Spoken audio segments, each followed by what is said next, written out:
Nakahanda na ang Philippine Coast Guard o PCG para tumugon naman sa mga posibleng emergency na dulot ng bagyong Opong.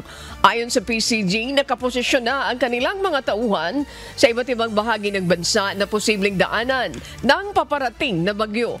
Sa kabuuan, may mahigit 5,000 personnel ang nakadeploy at nakastandby upang agad na makapagresponde kung kinakailangan. Handa na rin ang kanilang mga kagamitan at rescue equipment na maaaring gamitin sa anumang uri ng sakuna. Bukod dito, nakipag-ugnayan na rin ang PCG sa mga barangay, lokal na pamahalaan at mga tanggapan ng Disaster Risk Reduction and Management Office o DRRMO upang mas mapabilis ang pagbibigay ng tulong sa oras ng pangangailangan.